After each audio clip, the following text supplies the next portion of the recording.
সাধারণ নয়, যিনি পয়গম্বরের খাদেম ছিলেন। হযরতে আবু যর গিফারি, হযরতে আবু যর গিফারি খাদেমে খায়রুল বশর, खिदमतू में जिंदगी भर ना बनाया अपना घर। নবীর খেদমত করতে করতে নিজের জন্য একটা ঘর বানানোর টাইম পায় না এমন একজন সাহাবী দুইটা হাত তুলে ডেকে বলতেছে, ও খলিফাতুল মুসলিমিন, এই যুবকের একজন ভাই যদি মদিনায় থাকতো তাহলে ভাই ভাইয়ের জিম্মাদার হয়ে যেত। খলিফাতুল মুসলিমিন পয়গম্বরের মুখে নিজ কানে শুনছি, আল মুসলিম আখুল মুসলিম, মুসলমান মুসলমানের ভাই। রক্তের বন্ধনের দরকার নাই, কোরআন শরীফের বন্ধন আছে আমাদের মধ্যে। সুবহানাল্লাহ জোরে কোন, আর জোরে চিল্লায় কোন সুবহানাল্লাহ। আমি আমার ভাইয়ের জিম্মাদার, আমার ভাইরে ঋণ পরিশোধের জন্য ছুটি দিয়ে দেন, আমি জিম্মাদার হয়ে রয়ে গেলাম।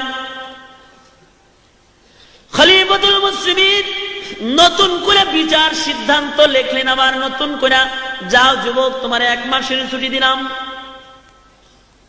আরবি মাসের প্রথম শুক্রবারে জুমার নামাজের আজানের পূর্বে তুমি মদিনায় প্রবেশ করবা। যদি তুমি মদিনায় জুমার নামাজের পরেও না আসো, তাহলে তোমার জায়গায় তোমার জিম্মাদার ভাই আবু যর গিফারির মৃত্যুদণ্ড প্রদান করা হবে।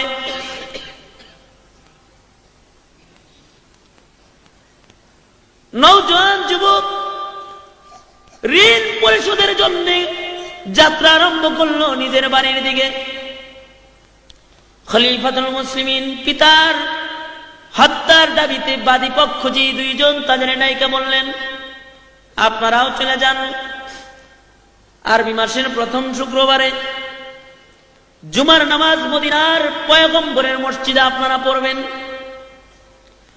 জুমার নামাজের পরে নওজোয়ান যুবক যদি ফেরত না আসে, তাহলে আবু যররে গলা কাইটা হইলেও আপনাদের বিচার আপনাদেরকে দেওয়া হবে। নওজোয়ান যুবক বাড়িতে চলে গেছে। বাড়িতে যা ঋণ পরিশোধ করার জন্য ইহুদির কাছে গেছে। ঋণ পরিশোধ করে নওজোয়ান যুবক বাড়িতে আইসা সুন্দর সুন্দর জামা কাপড় গুলা পরিধান করছে। দ্রুতগামী একটা ঘোড়ারে সুন্দর করে সাজাইছে। সজ্জিত হয়ে আতর গোলাপ মাইখা মার কাছে যায়, বলে, মা গো, মা, ও মা, আমি তোমার সন্তান। মারে, তুমি তো চাও না তুমি হাসরের ময়দানে খুনি সন্তানের মা হয়ে দাঁড়াও। মাগো, জীবন ভর তুমি আমার সেবা করছো মা, আমি তোমার কোনো সেবা যত্ন করতে পারি নাই। মা, বাড়ির থেকে যখনই বের হইছি তখনই আমি তোমার কাছ থেকে বিদায় নিয়ে বের হইছি, আবার আইছি। মা গো, আজকে একটা বিদায় নিবার চাই মা, এটা জিন্দেগির শেষ বিদায়। মা গো, তোমার হাত দুইটা আমার মাথার পরে রাখো মা। মা গো, দুধের দাবিটা মাফ করে দিও। আমি মদিনায় চললাম পাক পবিত্র হইবার জন্য। মা, আমার মাথায় হাত দিয়ে আমারে জিন্দেগির শেষ দোয়াটা তুমি এখন দিয়ে দাও। মা, তোমার সন্তানের জীবনের শেষ লুকমা খাবারটা তুমি খাওয়ায় দাও। তোমার সন্তান আর কোনদিন তোমার দরবারে এসে দাঁড়াবে না। মা, বাবার কাছে দেখো, বাবা গো, ও বাবা, দেন ওই বুকটা একটু দেন। কত বুকের মধ্যে শোয়া রাখছেন বাবা, বুকটা একটু দেন। জিন্দেগির শেষবারের মতো আমার বুকটা আপনার বুকের সাথে একটু লাগায় যায়। বাবা গো, আমার বিচার হইব মদিনায়, পিতামাতার কাছ থেকে জিন্দিগির শেষ বিদায় নিয়ে নওজোয়ান যুবক যাত্রা আরম্ভ করছে মদিনার দিকে।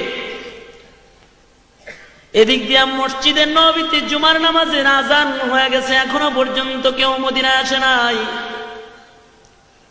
খলিফাতুল মুসলিমিন হযরত উমর পত্রবাহক পাঠিয়ে দিয়েছেন আবু যর গিফারির বাড়িতে, আবু যর জীবনের শেষ জুমার নামাজ পড়াইবার লাইগা মসজিদে নববীতে আইসা যান। আপনার জিন্দেগীর শেষ জুমা আজকে মদিনায় হইতে পারে। আপনার ভাই যদি ফেরত না আসে তাহলে আপনার ভাইয়ের জায়গায় আপনার মৃত্যুদণ্ড প্রদান করা হবে। হযরতে আবু যর গিফারি জিন্দেগীর শেষ জুমার নামাজের প্রস্তুতি নিয়ে মদিনায় পয়গম্বরের মসজিদে হাজির হয়ে গেছে। খলিফাতুল মুসলিমিন জুমার নামাজের ইমামতি করেছেন, সালাম ফিরাইছেন, আসসালামু আলাইকুম ওয়া রাহমাতুল্লাহ, আসসালামু আলাইকুম ওয়া রাহমাতুল্লাহ। নামাজ শেষ হয়ে গেছে। পর্যায়ক্রমে খলিফাতুল মুসলিমিন বিচারকেরা শুনে বসছেন। নওজোয়ান দুই যুবক, দুই ভাই এসে বাবার হত্যার মামলা বিচার দাবি করছে। খলিফাতুল মুসলিমিন আদেশ প্রয়োগ করলেন, জল্লাদ রে। খলিফার চোখ দিয়া ঝর্ণার মতো পানির ফোঁটা গড়ায় গড়ায় পড়তেছে। একটা নির্দোষ মানুষকে একজন দোষী মানুষের জায়গায় মৃত্যুদণ্ডের আদেশ। বলা হইল, জল্লাদ আবু যর গিফারিকে মৃত্যুদণ্ড প্রদান করা হোক। এ শব্দটা মদিনার মুসলমানদের কানে পৌঁছার সাথে সাথে পুরা মদিনায় কান্নার রোল পড়ে গেছে। কারণ এতেও স্বাভাবিক একজন কোন সাহাবী নয়, বড় দামি সাহাবী। আবু যর গিফারি এমন একজন সাহাবী, হযরতে জিবরাইল আলাইহিস সালাতু ওয়াস সালাম আপনার আমার নবীর কাছে আসছে। আয়েশা বলে, পয়গম্বর ওই যে চাদর মুড়ে দিয়ে হাইটা যায় আপনার সাহাবী আবু যর। নবী বলেন, জিবরাইল আমার সাহাবী আবু যর আপনি কেমন করে চিনেন? জিবরাইল বলে, পয়গম্বর গো, আপনার সাহাবী আবু যর শুধুই মাত্র আমি জিবরাইল চিনি তা নয়, আকাশে আল্লাহর যত ফেরেশতারা আছে, আসমানের সকল ফেরেশতারা আপনার সাহাবী আবু যর চিনে।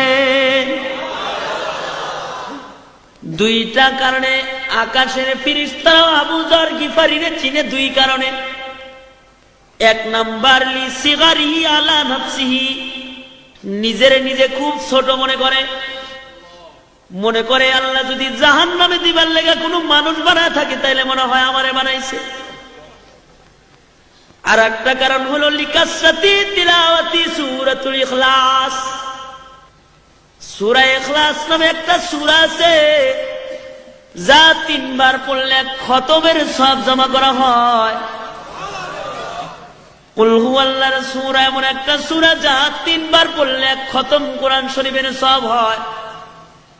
আবু যর এই সূরাটা এত বেশি তেলাওয়াত করে যে তার আমলনামায় এত খতমের সওয়াব আছে যা অন্য কোন মানুষের আমলনামায় নাই। সুবহানাল্লাহ। জোরে